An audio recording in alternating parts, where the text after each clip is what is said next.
The 360 Products container ventilation system is quick and easy to install and requires no screws, rivets, or welding. The first step is to identify the location for the intake and exhaust. For the exhaust cover, the ideal location is on a door panel with the least amount of obstructions and a flat surface with a minimum height of 14 inches.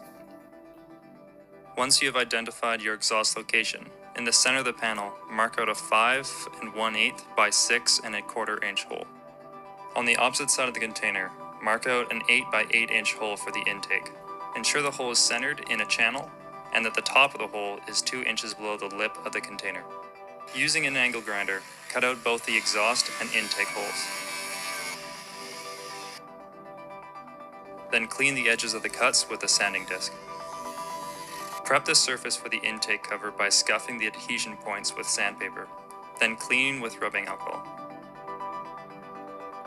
Then apply a bead of caulking to the water protection lip on the intake cover.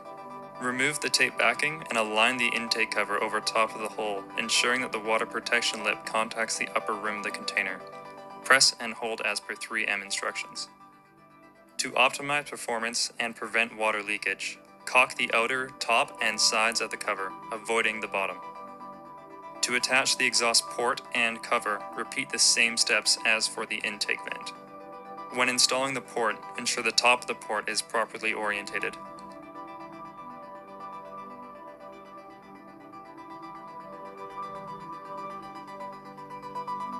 When mounting the cover over the port, ensure that the screws of the port align with the holes of the cover.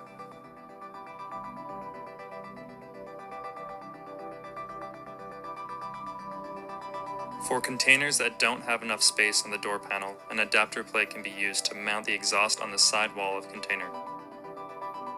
To install the adapter plate, follow the same procedure as for the intake cover. However, to guarantee a tight seal between the adapter plate and container, ensure to caulk all 4 sides. This includes the bottom. For more information about this system and other 360 products, visit 360productsnorthamerica.com.